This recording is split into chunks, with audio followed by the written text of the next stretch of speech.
Well, guys, let's write the question. An overhead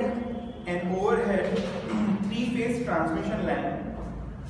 An overhead three-phase transmission line delivers 5,000 kilowatt at 22 kV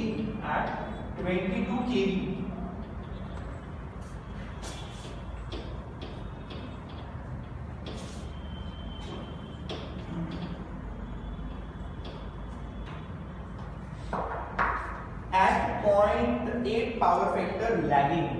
At 0.8 power factor lagging.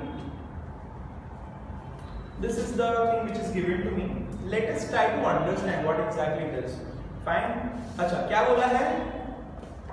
Line is overhead transmission. Three-phase transmission line is there. Okay. And power it is radiated is 5,000 kilowatt. 5,000. It is delivering 5,000 kilowatt, right?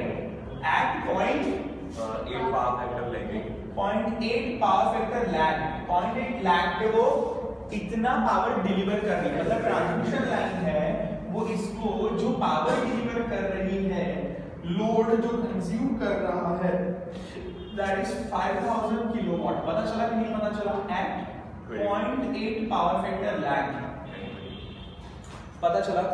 तो cos inverse 0.8 36 degree का lagging angle मिल गया मेरे को. पता चला कि नहीं पता चला? पता चल रहा है ये चीज.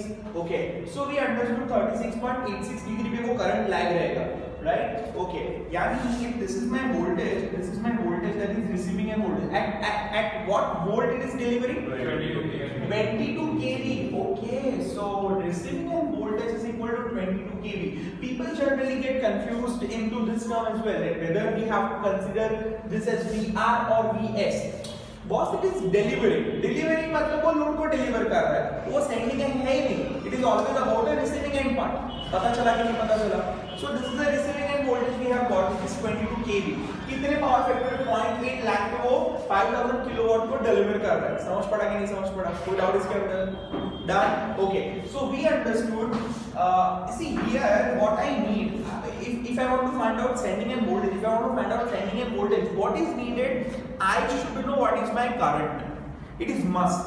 Fine. So I have been given the value of voltage. I have been given the value of total power. And the next thing I have been given is 0.8 power factor. तो इससे मुझे करंट मिलेगा? कैसे मिलेगा बोलो? Equal to 3 cos वो VRIR phase होना चाहिए, लाइन होना चाहिए? लाइन. पक्का? Line. See power load power is equal to √3 times VRIR cos phi. So you will find out the line current here. I mean line voltage to deep. So line current is equal to, और इसमें सिर्फ line current नहीं होता है because it is line. 3 lines. So line current will always be line current. पता चला? और वही फेज करंट हो जाएगा क्योंकि एक फेज एक वायर जा रहा है. समझ पड़ा कि नहीं समझ पड़ा? अबे 3 लाइन जा रही है, उसमें स्टार डेटा होगा? कहां होगा? नहीं होगा. 3 लाइन जा रही है, 3 लाइंस चल गोइंग, उसमें कहां कनेक्शन है स्टार डेटा का? ट्रांसमिशन लाइन तो 3 वायर जा रहा है ना इससे. समझ पड़ा? It is always line. ठीक है, line is equal two phase in that case. पता चला? राइट. लाइन फेज का डिफरेंस कब आएगा? जब लोड के बारे में कुछ बोला हुआ होगा तब. Otherwise it will always be line current. ठीक है, चल, which is equal two phase current. उस फेज का भी वही करंट हुआ कि नहीं हुआ? वोल्टेज चेंज हो जाता है. लाइंस के बीच में वोल्टेज अलग होता है और फेज का वोल्टेज अलग होता है, क्योंकि फेज का voltage is with respect to ground. Line का वोल्टेज जो हम बोलते हैं it is in between 2 lines. पता चला कि नहीं पता चला? क्लियर हो रहा है ये चीज? तो अभी 3 लाइन जा रही है, तो लाइन वोल्टेज मतलब ये वोल्टेज, फेज वोल्टेज मतलब सिर्फ इसका voltage with respect to reference ground. पता चला? जहां से वो भेजा गया है वहां का जो ग्राउंड है वो ग्राउंड. क्लियर हुआ कि नहीं हुआ? डन हो रहा है ये चीज? Okay, so P I is equal to P कितना दिया है 5000 किलो 10 पावर 3 डिवाइडेड बाय √3 ये कितना है 22 किलो 10 पावर 3 cos by 0.8 दिया हुआ है। मुझे करंट मिल गया, I'm writing the direct value of the current is 164 ampere 164 ampere मेरे को करंट मिला which is लाइन करंट। अच्छा कितने डिग्री पे है 36 पॉइंट समथिंग। अच्छा अगर मैं VR को 0 डिग्री बोलता हूं तो ये माइनस हो जाएगा कि नहीं हो जाएगा एंगल, मुझे करंट का एंगल भी लिखना पड़ेगा which comes out to be 36 point लिखा नहीं है इसमें अलग मेथड से किया हुआ है, मैं अलग मेथड से आंसर सॉल्व कर रहा हूं। cos इनवर्स 0.8 करो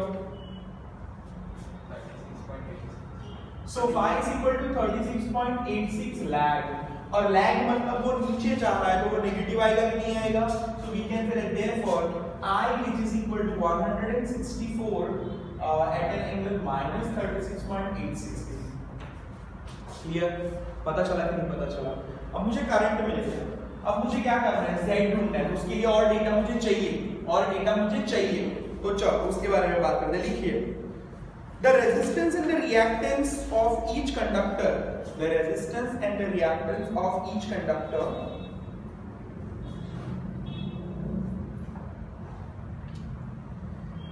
is 4 ohms and 6 ohms respectively, is 4 ohms and 6 ohms respectively।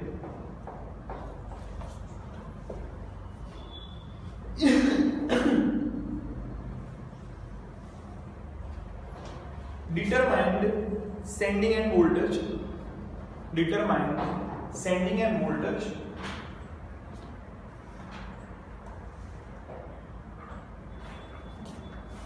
percentage regulation,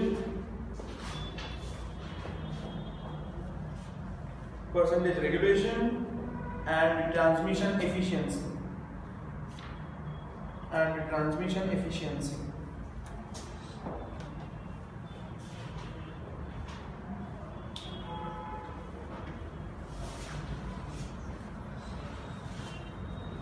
चलो करंट मिल गया all should be having their calculator.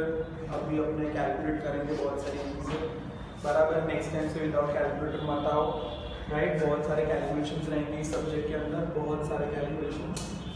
चलो सो नाउ मुझे सेंडिंग एंड वोल्टेज ढूंढना है, सेंडिंग एंड वोल्टेज के लिए I have a very basic formula that sending end voltage भी है that is equal to VR में मैं ड्रॉप ऐड करूंगा I into Z जितना, I कितना है इट्स दिस मच, VR कितना है it is this much, yes और नो, फाइन ओके। यहाँ से गड़बड़ शुरू होती है, VR ले लिया 22 ले लिया चलो खत्म, ये लिया Z मुझे पता है इसको 4 बोला है इसको 6 बोला है, यस और no, fine. So it has to be J6, so this is my total Z 4 plus J6, is it clear? पता चल रहा है कि नहीं पता चल रहा है? J3 है, रेजिस्टर कितना है 6 है ना, resistance is 4 ohm and reactance is 6 ohms, okay fine. चलो सो ठीक है, कुछ गड़बड़ हो गई होगी सुनते हैं। तो we have got 4 plus J6 over here, that is my impedance, total impedance Z is equal to this much। Now I have all the values, तो बच्चे क्या करते हैं यहाँ पे 22,000 डाल देते हैं प्लस I कितना है, I 164 ही डालते हैं और यहाँ पे 4 plus J6 डालते हैं। तो पहली गलती ये फाइन कि भाई 164 है 174 एट एन एंगल 36.86 होना ही चाहिए, ये पहली गलती। बराबर दूसरी गलती 22,000 नहीं लेना है, अभी अपने एक कंडक्टर की बात कर रहे हैं ना, 4 plus J6 एक कंडक्टर का है, तीनों का कॉम्बो है, per conductor this is the thing of each conductor। So now we are not talking about every conductor, I am talking about only one conductor।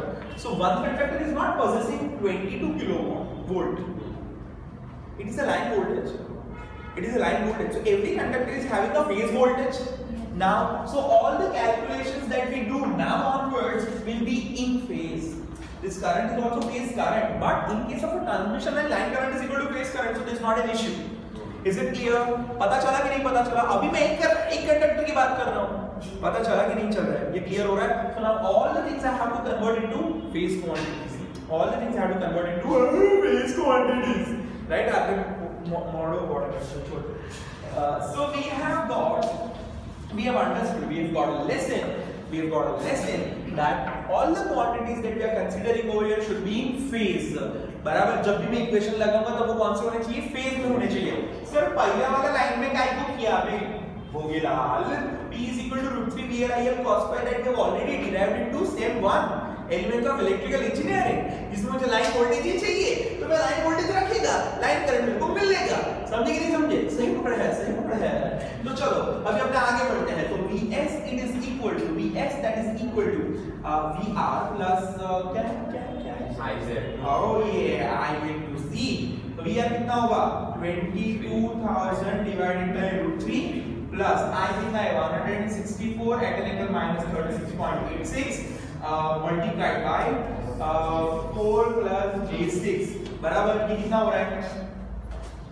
कोई दूसरा इसको पोलर में कन्वर्ट करो, इसको पोलर में कन्वर्ट करो कोई दूसरा. मुझे ये पहले आंसर दे दो. 12,701.7 at an angle 0 हो गया ये बराबर प्लस इसका क्या आया पोलर? 7.21 एंगल 56.3 कितना? 7.211 and angle 56.30. अच्छा चलो अब मुझे ये बताओ कि इन दोनों का मल्टीप्लिकेशन क्या हो रहा है? मैग्नीट्यूड का 1182.44. इन दोनों का एडिशन कितना हो रहा है?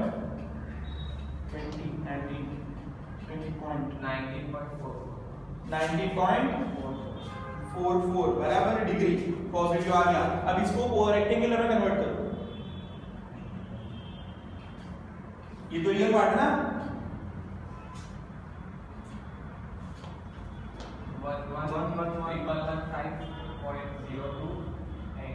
प्लस जे ऐसा बोलने का ये एंगल ये दूसरी गड़बड़ लोग कर प्लस जे 393.54.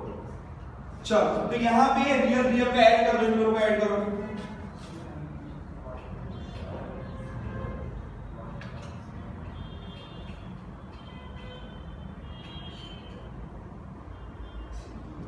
One three eight one six point seven 138.72 plus J 393.54 plus J 393.54. अब इसका मैग्नीट्यूड और एंगल निकालो. वापस polar. Pro with your calculator. 138. Sorry, 138.22 angle 1.63. चल तो इसका मतलब क्या हुआ पता चला कि ये वोल्टेज अपना VR 36 डिग्री पे IR आया और यहाँ पे कुछ ड्रॉप हो गया और ये जो मैग्नीट्यूड का आया वो 183822 फेज का आया, 183822 फेज का आया और इसके रेफरेंस में क्योंकि VR मेरा 0 था, देखो VR मेरा 0 था, VR मेरा 0 था, यहाँ पे ध्यान VR मेरा 0 था और 0 के रेफरेंस में ये एंगल आया 1.63 डिग्री. राइट, ये एंगल कितना था? 36.86 डिग्री. तो स्टैंडिंग एंड पावर फैक्टर कितना हो गया? Cosine of this two angle का एडिशन. समझे कि नहीं समझे? क्लियर हो रहा है ये चीज? मुझे इसके रेफरेंस में 1.63 मिला कि नहीं मिला? ये पता चला. अच्छा, सेंडिंग एंड पावर फैक्टर ढूंढना है तो voltage, sending end voltage, sending end current के बीच का angle, sending end voltage, sending end current के बीच का एंगल. डन. समझ पड़ा कि नहीं समझ पड़ा? क्लियर हो रहा है ये चीज? और अब ये वोल्टेज फेज मिला तो मेरा लाइन वोल्टेज कितना होगा? Multiply by √3. मैग्नीट्यूड को मल्टीप्लाई बाय √3 करो.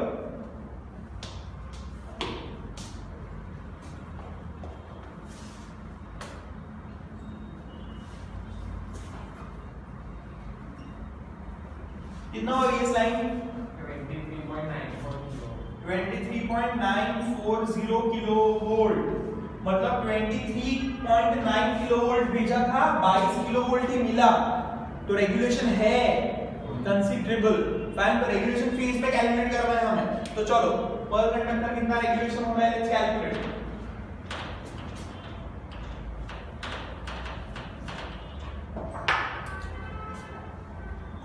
चलो तो I can say that Vs minus VR divided by VR into 100.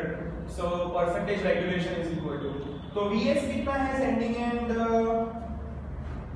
1382.32 minus VR कितना था फेस वाला 1270 डिवाइडेड बाय 1270.7 into 100 कितना हुआ ये? So this becomes my regulation. Clear हो रहा है? नहीं तो ना बोलो, मेरे को आता है तो चिंता मत कर.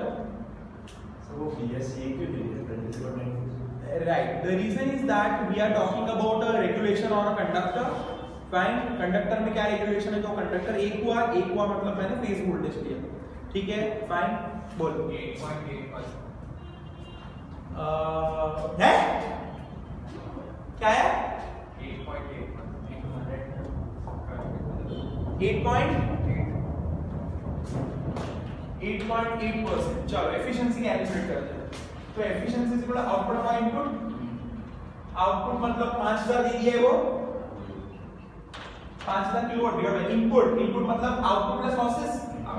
आउटपुट प्लस लॉसेस समझ पड़ा.